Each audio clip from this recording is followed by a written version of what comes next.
Bonjour, je suis la Fée des maths. Bienvenue dans cette capsule vidéo de calcul. Ensemble, nous allons apprendre ce que sont les multiples et comment les reconnaître. Avant ça, je t'invite à t'abonner à notre chaîne YouTube et à activer la petite cloche pour recevoir les notifications. Commençons par comprendre ce qu'est un multiple. Pour cela, nous allons étudier les multiples de 6 et de 7.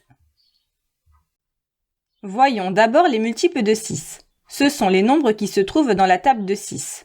6, 12, 18, 24, 30, 36, 42, 48, etc. Ainsi, 12 est un multiple de 6, car on peut écrire 6 fois 2 égale 12. De même avec 30, 6 fois 5 égale 30. Donc 30 est un multiple de 6. Par conséquent, tous les nombres pouvant s'écrire sous la forme d'une multiplication par 6 sont des multiples de 6. Et oui, tu l'auras compris, 6000 est aussi un multiple de 6, car il peut s'écrire 6 fois 1000. Voyons maintenant les multiples de 7. Ce sont les nombres qui se trouvent dans la table de 7. 7, 14, 21, 28, 35, 42, 49, 56, etc. Ces nombres sont des multiples de 7, car on peut les écrire sous forme d'une multiplication par 7. Par exemple, 21 est un multiple de 7, car on peut écrire 7 fois 3 égale 21. De même avec 35, 7 fois 5 égale 35. Donc 35 est bien un multiple de 7. Encore une fois, on peut aller un peu au-delà des tables que l'on connaît. Ainsi, 770 est aussi un multiple de 7, car il peut s'écrire 7 fois 110. On remarque que le nombre 42 est à la fois présent dans la table de 6 et dans la table de 7. C'est donc à la fois un multiple de 6 et un multiple de 7. Il peut s'écrire 6 fois 7 ou encore 7 fois 6. La table de Pythagore, qui représente les tables de multiplication de 1 à 10, permet de repérer rapidement quelques multiples d'un nombre donné. Par exemple, pour connaître les multiples de 4, on regarde les nombres qui se situent sur la ligne ou dans la colonne du 4. On a donc 4, 8, 12, 16, etc. On peut aussi repérer facilement dans quelle table est un nombre donné. Par exemple, 72 est dans la table de 8 et dans la table de 9. On peut l'écrire 8 fois 9 ou encore 9 fois 8.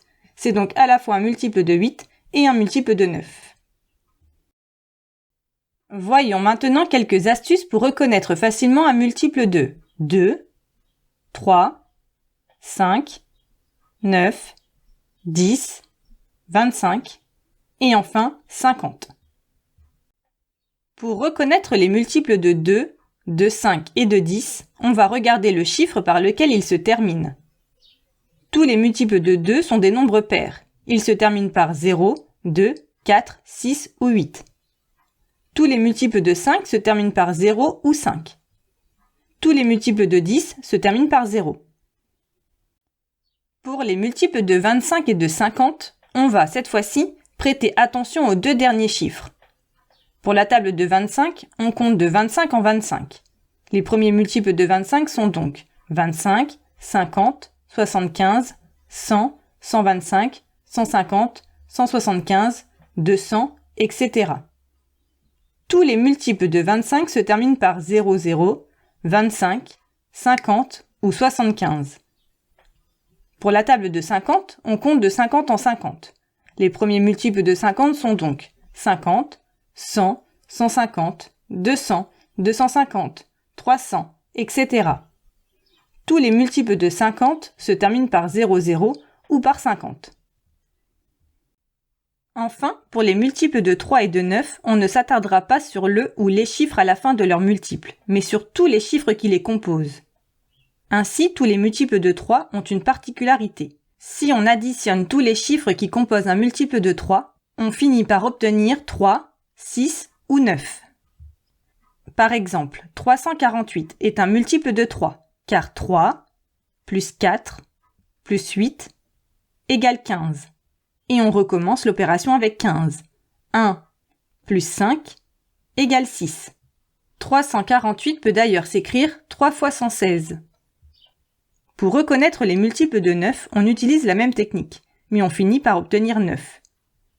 Par exemple, 2754 est un multiple de 9, car 2 plus 7 plus 5 plus 4 est égal 18. Et on poursuit avec 1 plus 8 est égal à 9. 2754 peut d'ailleurs s'écrire 9 fois 306.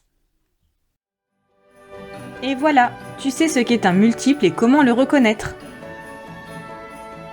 Pour t'entraîner davantage ou approfondir la notion, rendez-vous sur le site passeeducation.fr.